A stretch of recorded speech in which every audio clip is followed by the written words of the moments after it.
everybody. Yes, I'm Jamey Stevenson. I'm a game designer at Tag Games here in Dundee. I'm not anywhere near the level of practice speaker of Brian, so it's fun to be able to follow that. Hey, excellent like I said, talk. I could have got a real job, but Exactly. Where's the fun in that? So yeah, hope you'll forgive me. I'm gonna give a talk that has some kind of slightly personal stuff in it, and I'm excited, nervous about it. We'll see how it goes, but I'm going to lean slightly heavily on my notes. Hope you'll forgive me, just so that I don't run extremely long, because it has the potential to go off the rails otherwise, and still has the potential to go off the rails. So here we go. I want to talk a little bit about empathy and how games can serve to foster empathy in players.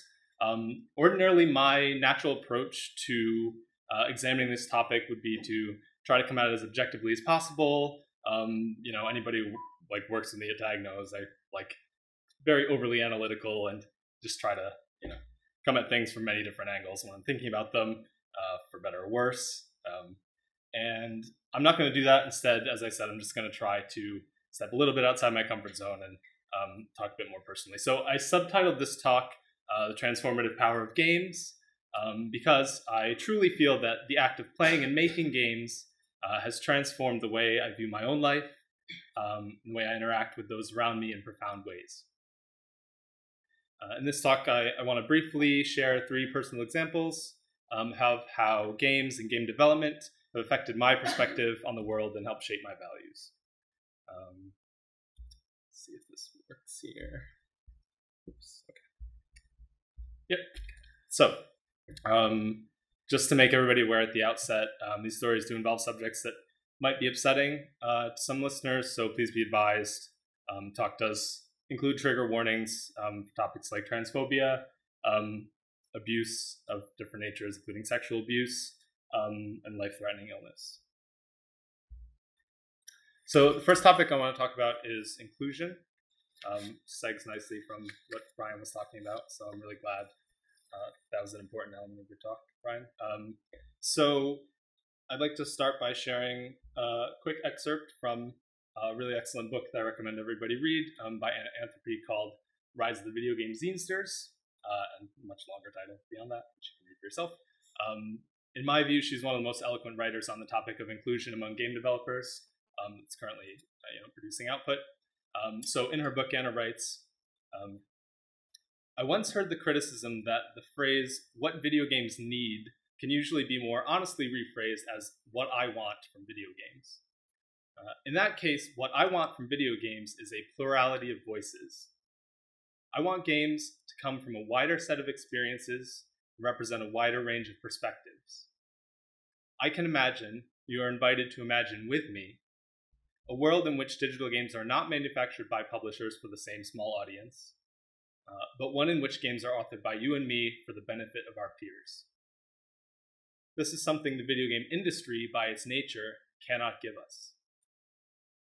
In addition to being an outspoken advocate for greater inclusion in the game development community, Anna is also a prolific game creator in her own right, and frustrated by the lack of available games that reflected her own experiences as a transgendered woman, Anna has released a number of highly personal games inspired by her relationships and various other aspects of her life.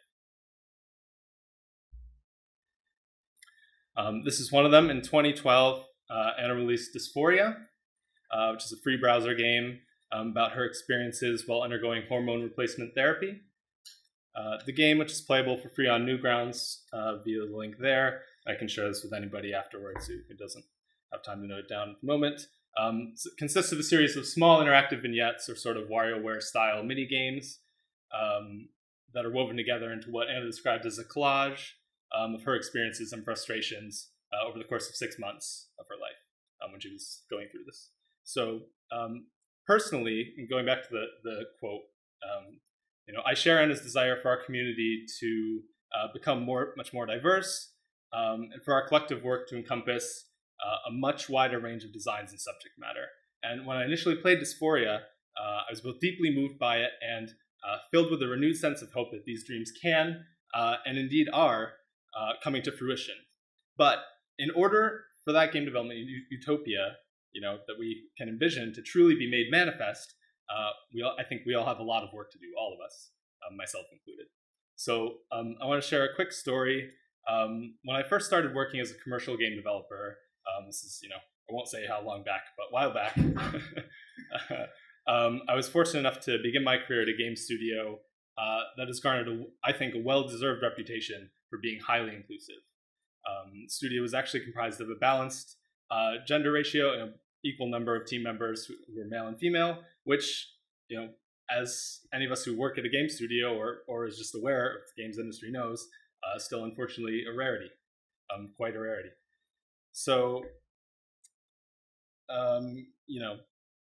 even in this atmosphere where diversity was highly valued, the spirit of inclusion could still be a very fragile and elusive thing. So one of my colleagues at the studio was a transgendered female programmer with whom I worked on early project, and huge game enthusiasts. So we bonded over our mutual affection for horror games of all types, and she just had this encyclopedic knowledge of horror games, like more than anybody that I've ever met, and introduced me to a lot of games that I hadn't heard of, which I always appreciate whenever people do that. It's part of what I'm hoping to do here. So, we would hang out like quite a bit outside of work and stuff like that. And the fact that she was a trans woman wasn't necessarily that it was a secret, but it was something that she hadn't necessarily worked up the nerve to divulge to everyone at the studio, or wasn't even necessarily planning to. So, however, she did have a link to kind of an online journal that was in her sort of instant messenger profile, which may tell you a little bit about how far back this was. I don't know if anybody uses instant messenger anymore, but where she did discuss her gender identity openly. So, unfortunately, there was another member of the team who ended up kind of stumbling across this. They discovered it, took it upon himself to spread the news to others in the studio of his own volition, with no consideration of her privacy or feelings, right? Any of those things. I can still remember, vividly standing around with a group of colleagues, including this guy, while he was speaking derisively, about her in her absence, and standing there as he claimed that it was obvious that she was very confused, and I wanted so desperately to speak up and to contradict him, but fear, self-censorship, these things got the better of me. Instead, I just kind of shifted uncomfortably, kept quiet, kept my mouth shut. To this day, I really regret not voicing my dissent, and I'm sorry I didn't defend my friend in that moment. Not long after she left the studio, citing homesickness as kind of the primary cause, and it's just personally, I suspected that kind of inhospitable treatment that she had definitely endured was also a factor, but that's my own speculation. I've lost contact with her since then. I don't know if she continued to create games or if she stayed in the industry or if she pursued game development on her own. But if she didn't, I think that's our loss, all of our loss. She loved games as much or more than anyone at that studio, or here in this room. And I think our community is a poorer place if it drove her away before she could contribute to it. So, playing Dysphoria, I wouldn't say that Dysphoria changed my attitude towards inclusion, but it did provide a much needed boost to my own conviction that I needed to speak up and share my opinions about the importance of respect, and not just when I was being actively confronted, with such a blatant case of intolerance as the one I described, but all the time, at every available opportunity. Anna's courage in sharing her own experiences of alienation, I think, provides an important reminder that this sort of expulsion of outsiders remains an all too common occurrence in our industry, and the damage it causes is immeasurable. So next I want to talk about forgiveness. I'll start again with So in this book called Why Forgive by Johan Arnold, which again, highly recommended, I think, it's a book that everybody can benefit from in different ways. Author, it consists of kind of various stories that people have told about kind of ways that they've been wronged or terrible events in their life and how they came to be able to forgive the perpetrators of those actions, which is a very tough thing. So I know for me personally, and probably for all of us. So anyway, but the author relates this story personally in the book. One morning in September 1995, as I sat drinking coffee and reading the paper, I was horrified to see headlines reporting the abduction in broad daylight of a local 7-year-old girl. Within a week, the primary suspect, a trusted acquaintance of the child's family, confessed to the crime. After luring her into a wooded area near her home, he had raped her, beaten her to death, and hidden her. Sometime later, the murderer faced his victim's family in court. The room was packed, and entering it, one could feel a wave of hostility. First, the sentence, life imprisonment without parole, was read out. And then the judge added, "I hope that the hell you now face in prison is only a foretaste of the hell you will face in eternity." The defendant was then allowed a few words. In a loud, wavering voice, he told the girl's parents that he was truly sorry for the pain he had caused, and that he was praying daily for forgiveness. As a ripple of angry whispers spread through the audience, I asked myself, how can such a man ever be forgiven? Like most of us, I'm close with a number of people who have endured some form of abuse, whether that was sexual, physical, emotional, some combination of those. I do think one of the most difficult topics for those who've gone through such traumatic experiences is this question of forgiveness. How can we possibly arrive at a place where it's possible for us to forgive those who have wronged us? There are certain people and groups which I think we instinctively recoil from the notion of feeling empathy toward. For many of us, this instinctive revulsion is particularly intense when it comes to the thought of empathizing with perpetrators of abuse. I know it certainly is for me.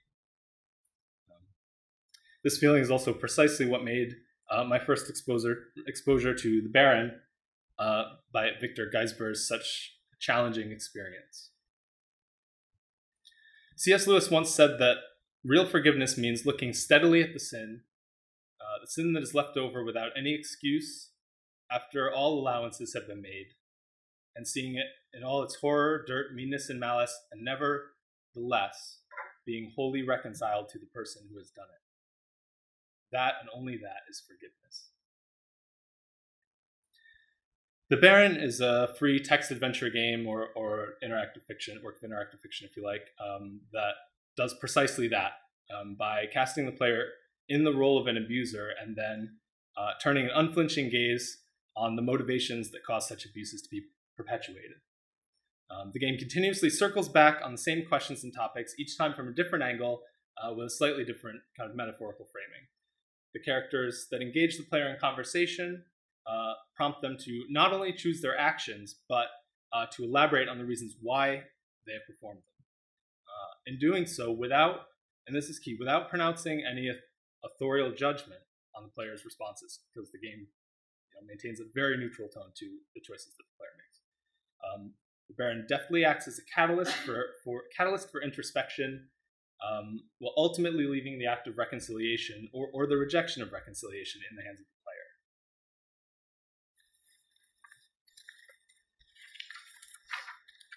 Going back to Johann Arnold's book, and Why Forgive, he goes on to say, most of us find it difficult to let go even of relatively small grudges.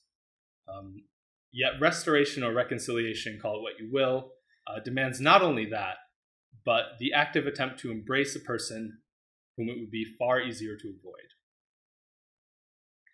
And for me, as the Baron illustrates for me, the power of games to foster a sense of empathy toward others doesn't always derive or have to derive from a singular message embedded in the game by its author.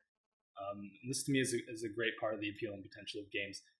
They're just as capable of providing enhanced understanding through techniques like role reversal, which is used a lot in therapeutic settings, but is used in games as well, by allowing the creator to kind of step aside let players explore their personal feelings about complex subjects like forgiveness as they attempt to forge their own path through murky terrain. Finally, I want to talk about resilience.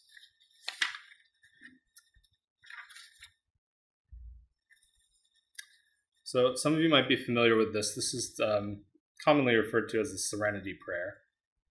I won't bother reading it for you because, as Brian has noted, I can all read faster than I can talk. I first encountered this as a child accompanying family members to Alcoholics Anonymous meetings, and really, perhaps because of that, I was exposed to it at an early age. It's something that's always been embedded quite deeply, in my mind. And I think there's a good reason why this has been adopted by recovery groups like Alcoholics Anonymous. To me, this represents the core of resilience. The will to carry on in the face of the evils that are beyond our power to remedy, without succumbing to the despair that would prevent us from addressing the wrongs that we are capable of fixing. So read another excerpt. She is 4 years old and desperately ill, has been airlifted from one hospital to another, fighting a battle that she is not yet winning, and no one can say if she will. On one occasion, her parents were told that she might not live through the night. But she is still here, emaciated and with just a few wisps of her beautiful hair remaining, connected by tubes and catheters to a bank of monitors, oxygen, morphine, intravenous food. Lately, she has been guarding her energy, refusing to engage in any unnecessary talk. She pretends to be asleep when she wants people to leave her alone. She has an older brother. He is her hero. One day he discovers that the hospital has a video game cart. He sets it up beside the bed and gives her the controls, watches and guides her through the first level of a Mario game. She sits up and plays, using her hands and arms for the first time in several days. Despite all the tubes and wires, she even uses a fair degree of body English. So this was written by my father, Jamey Stevenson, about my younger sister, Seneca. And just for the record, and to distract from what's going on here, you might like to know that big Mario game in question, Super Mario World. Seeing Seneca, my sister, transform and begin to exhibit a genuine spark of liveliness as we played Super Mario World together in that hospital room is, pardon me, it's a memory that's always stayed with me. For that time.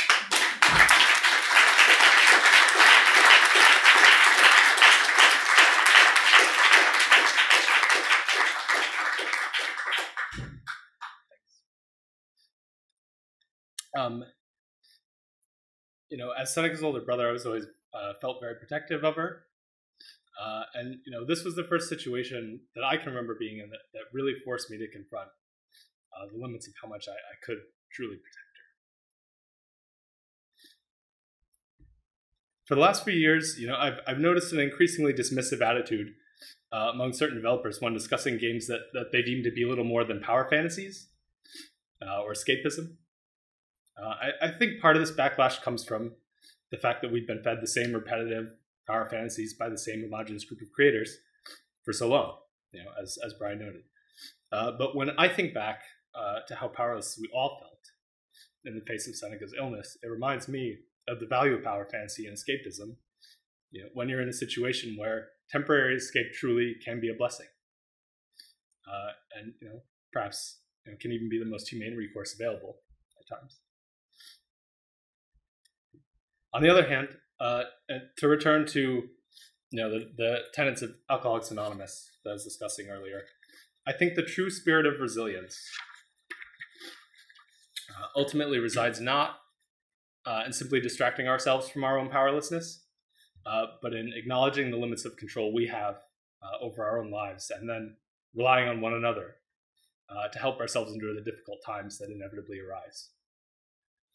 When we're aware of our own limitations and shortcomings, it becomes easier to make amends with the imperfections and failings of those around us, and to respond to them with empathy rather than anger.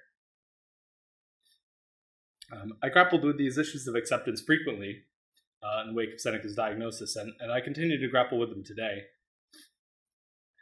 And when it came time for me to attempt to make a more personal game, I found myself yearning not for a power fantasy, but for a game that would help me to practice accepting my own limitations. In essence, I wanted to create an interactive version of the Serenity Prayer that I showed earlier. So this is Hurdles. Hurdles is my first attempt at creating such a game. You can play an early prototype version for free on my website. I don't know, or even sometimes really think that it achieves the goals that I set out to accomplish with it, but it feels like a start to me, and I'm continuing to try to refine it. Of the games that I've worked on so far, I consider it the second most worthwhile. So Seneca survived her battle with cancer, and her resilience was and continues to be tremendously inspiring to me. What was also inspiring was the immense outpouring of support from friends and strangers alike that followed her diagnosis. Again, true resilience is often the province of communities. When individuals falter or struggle, the community can be there to lend support.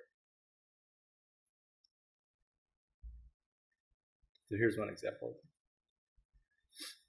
As much as playing games has served to develop my sense of empathy, I've derived just as much value from being part of the community of players and game developers that we all inhabit.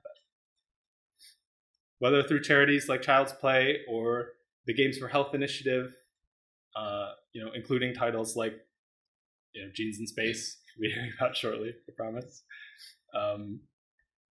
which I think is awesome.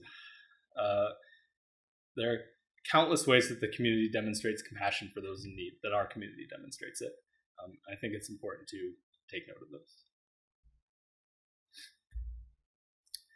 There are far too many noteworthy examples of the kind of games for health to list. One that's especially dear to me is this one, Remission. It's a series of games created by a nonprofit company called Hope Lab. It's designed to improve treatment adherence among young people who've been diagnosed with cancer. A few years ago, I had the opportunity to work with Seneca, with my sister, and with Erin Michno of Corticlama, co-founder and programmer, to propose new concepts and ideas for the series, which is now a series. There's Remission 2 as well, both available from that URL. I encourage you to check them out. If Hurdles, that I was talking about before, is the second most fulfilling project that I've ever worked on as a game maker, then being able to work with my sister to contribute, even make the smallest contribution to this, is at the top of my list.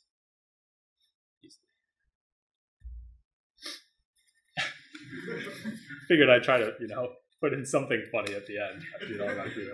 I appreciate you bearing with me through this. It means a lot to me. In closing, I just want to reiterate that there is no doubt in my mind that the process of playing and creating games can instill and reinforce values in us.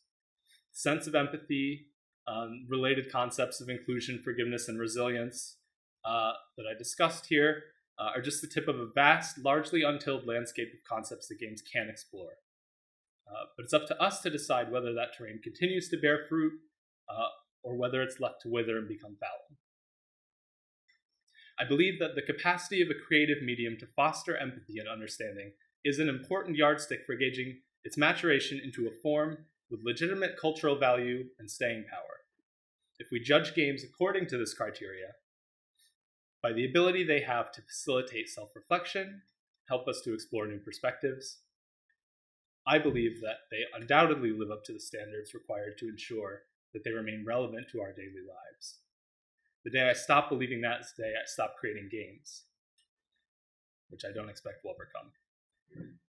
that in mind, I want to encourage you all to go out and make games that take advantage of this inherent capability of our chosen art form, to find the games that you're passionate about and evangelize on their behalf, to help spread the love of games by sharing the transformative experiences that you've had playing and making them with others.